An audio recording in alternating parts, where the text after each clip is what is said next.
construir en tu casa una vez más, mi canal de tutoriales de albañilería. Bueno, hoy les quiero mostrar un revoque que vamos a tener que picarlo todo porque pasa humedad. Es un revoque muy viejo, está pintado a la cal, ¿sí? Este es un revoque con cerecita exterior, ¿sí? Acá te puedo mostrar en un remiendo como tiene una capa muy finita de cerecita. Este revoque tiene 30 años aproximadamente, ¿sí? Como puedes ver, había una pérdida acá que estamos solucionando y ha deteriorado muchísimo más ya lo que estaba la pared. Yo lo que te quiero mostrar en este video es cómo picar.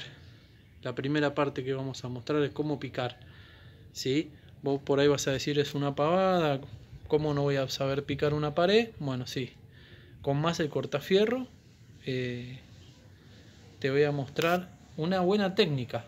No te digo que sea la mejor, sino que es una buena técnica para vos que nunca picaste una pared o las veces que picaste te dio mucho trabajo, ¿sí? Sobre todo cuando es un revoque muy duro. Yo te voy a enseñar una técnica a ver si te da buen resultado. Obviamente, cuando piques una pared y esta técnica te dio buen resultado, me vas a dejar un comentario. Así que vamos a la parte donde te muestro cómo se pica. Acompáñame. Acá, muy importante, como podés ver, tenemos varios tipos de cortafierro.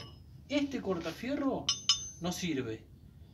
O sea, sirve, pero fíjate que está desafilado, tiene la boca muy finita y es corto. Vas a poder picar, pero te va a dar mucho trabajo. Este cortafierro es el adecuado. Viene uno que es más ancho, inclusive acá arriba, tiene la boca más ancha, que también sirve, pero si sos principiante te va a costar un poco manejarlo. Este es ideal. Este está templado en aceite, es un muy buen cortafierro. Y bueno, después tenés la punta que para este trabajo no sirve, ¿sí? Porque es más para picar hormigón y esa cuestión. Estos no servirían, este te sirve pero te va a dar mucho trabajo. Y después tenemos este. Yo uso una masa de 1 kilo, ¿sí? Normalmente usan de medio kilo, ¿sí? No es por hacerme el forzudo ni nada, es por la costumbre ya de trabajar con esta masa. Y acá te voy a mostrar la pared. Normalmente, para empezar, haces un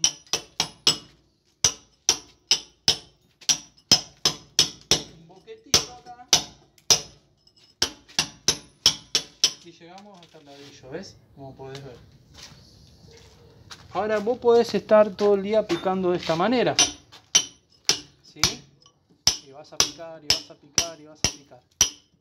Lo vas a picar, pero te va a dar mucho trabajo, te va a llevar mucho tiempo picando de frente, sobre todo cuando tenés cerecita que está dura en este caso. Entonces, lo que yo te recomiendo es siempre o de arriba para abajo.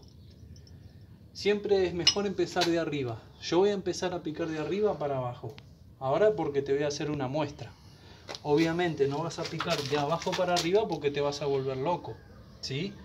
O podés empezar de acá para abajo, te vas a una franja y luego te armás un andamio y seguís de arriba para abajo. Lo que yo siempre recomiendo picar es de costado, haciéndole palanca, ¿sí? Y ahí te vas. Te vas todo así. No ponerte de frente porque te va a dar mucho más trabajo, ¿ves? En cambio, hacerle palanca así de costado, vas a romper más. ¿Ves cómo se va abriendo más? ¿Ves? Ahí ya te apalancás, como podés ver. Y de arriba.